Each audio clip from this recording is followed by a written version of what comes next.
estar en muchos otros lugares de esta localidad. Me decían que dijera siquiera una palabra sobre la familia.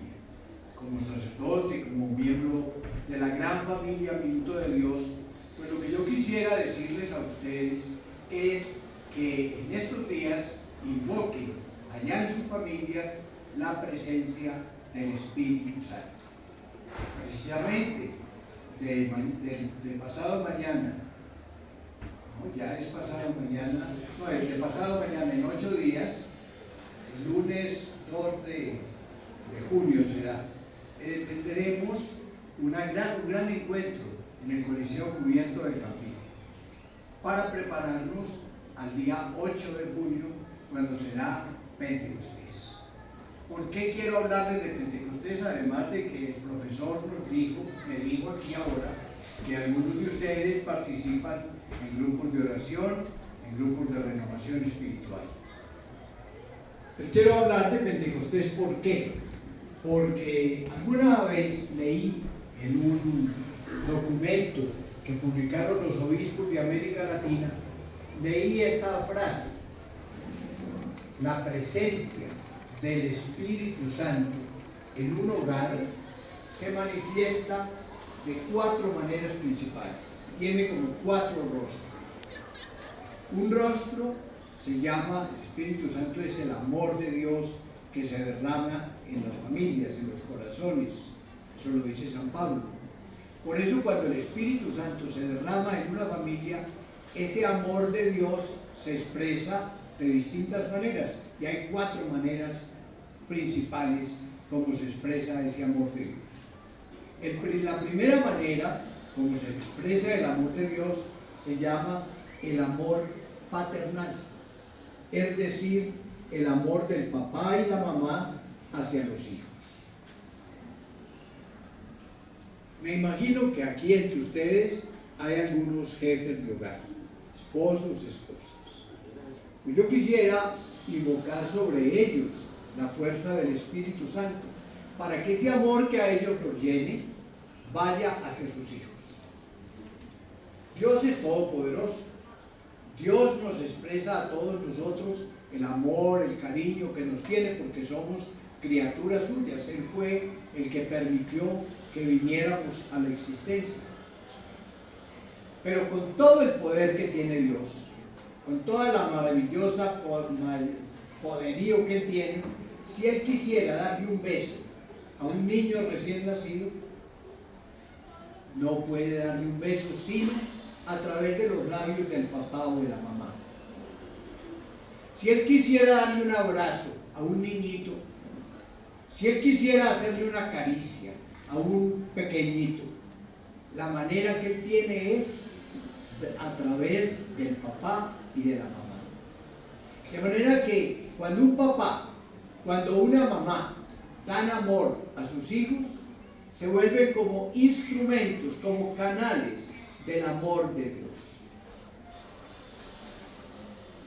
Todos nosotros, cuando damos amor, podemos ser como la manera como Dios le manifiesta a los demás su amor. Yo recuerdo hace muchos años me encontré con un joven que en una etapa de la vida había estado en drogas y había estado en la cárcel, y había tenido muchos problemas juveniles. Y ese muchacho un día oyó hablar de Dios, y oyó hablar del amor de Dios, y tuvo como una vivencia espiritual, sintió ese amor que Dios le daba. Cuando él contó la experiencia que había tenido, dijo estas palabras: lo más raro que a mí me ha sucedido es que he descubierto que yo amo a mi papá y a mi mamá y a mis hermanos. Y cuando yo he experimentado ese amor a ellos, me he dicho: qué raro, si yo no sabía amar, si yo creía que nadie me amaba y que yo no podía amar a nadie, qué raro. Y después dijo: debe ser que Dios los está amando a través de mí. Dios ama a través de nosotros. Tal vez ustedes han oído cantar o han entonado tal vez también un canto que se atribuye a San Francisco de Asís y que comienza diciendo: hazme un instrumento de tu paz, hazme un instrumento donde no haya odio, yo ponga amor. Eso somos nosotros. Podemos ser instrumentos del amor de Dios. De manera que a los papás, a las mamás que estén aquí, yo quiero decirles: denle mucho amor a sus hijos. Hagan de cuenta que Dios los llena a ustedes de amor para que allá en la familia den ustedes mucho amor. Ese es el primer amor, se llama amor paternal o maternal. Es el amor de los padres a los hijos. Pero si el Espíritu Santo está en la familia de ustedes, en el hogar de ustedes, va originándose otro amor, otra manera de amar, y la llamamos amor filial. El amor que los hijos le dan al papá y a la mamá. Un niñito, por supuesto, al principio él no entiende nada, no sabe por qué está en el mundo, pero si él va recibiendo amor del papá, de la mamá, si lo acarician, si lo besan, si lo cargan con mucho cariño, si a pesar de que llore interminablemente por las noches, hay quien se levanta para ver qué le sucede y cómo puede aliviarle en su molestia, ese amor, ellos van recibiendo amor y van aprendiendo a dar amor. Todos nosotros, por supuesto que de vez en cuando hay excepciones por circunstancias difíciles de la vida, pero todos nosotros hemos aprendido desde pequeños a amar a nuestro papá, a nuestra mamá. Una vez yo estaba trabajando en Cali y me pidieron que hablara en la casa de menores, en la cárcel de menores, y ahí había, si no recuerdo mal el dato, eran 47 muchachos que estaban detenidos porque habían tenido algún problema en la vida. Pero eran todos jóvenes, yo creo que ninguno pasaba de 20 años. Y como me dijeron que les hablara una palabra, yo quise hablarles de que Dios los amaba y quise hablar de que Dios era un padre para todos nosotros.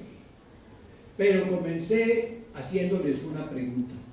Les dije: a ver, ustedes quieren mucho a su papá posiblemente, cuéntenme cómo fue el papá con ustedes cuando estaban pequeños.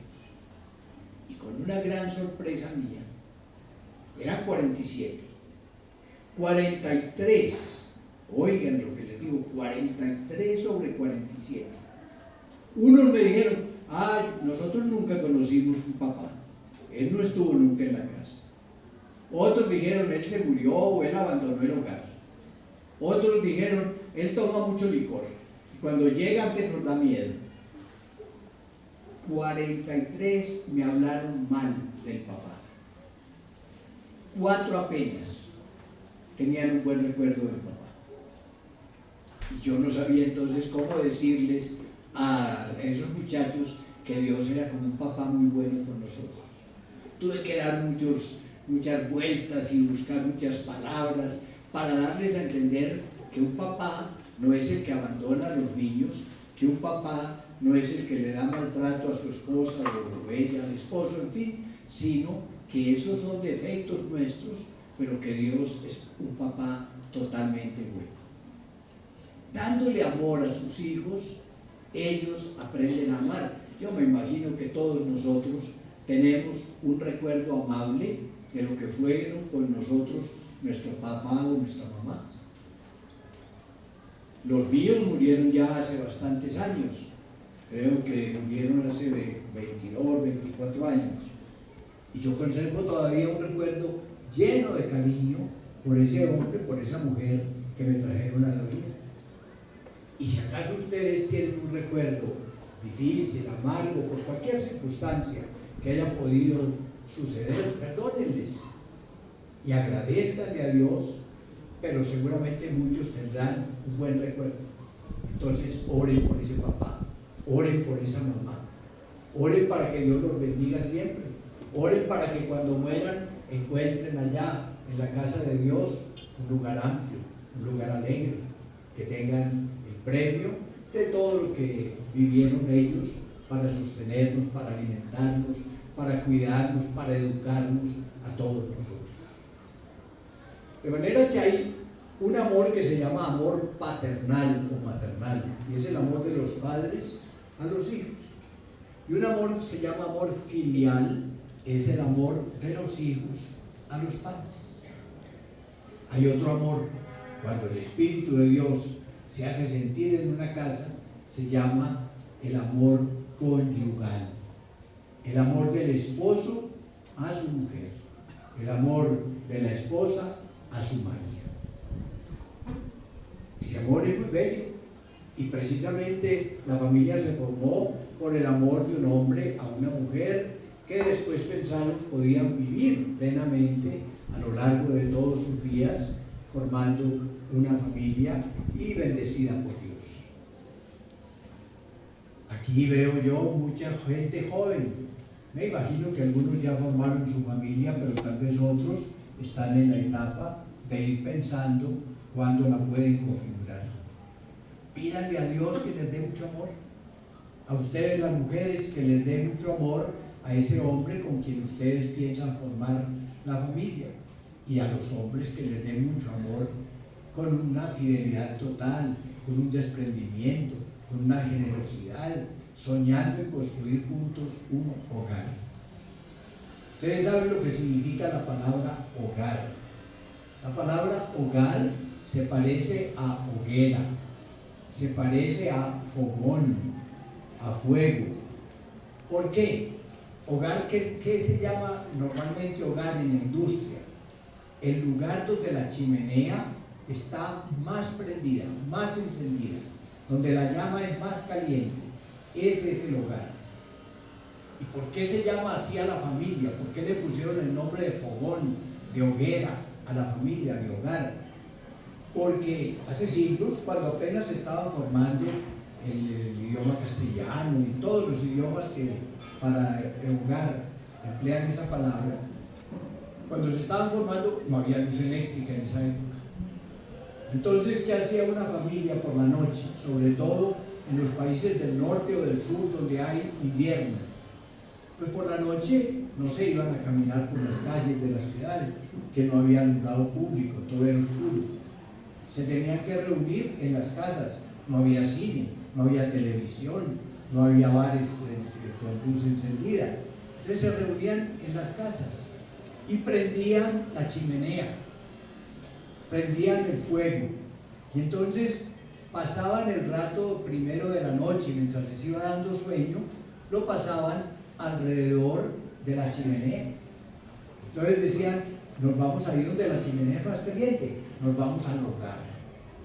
Y entonces se reunían alrededor del hogar, y de hablar tanto de la palabra hogar, porque se reunían cerca al hogar, hogar pasó a designar toda la casa y todo el lugar donde se reunían.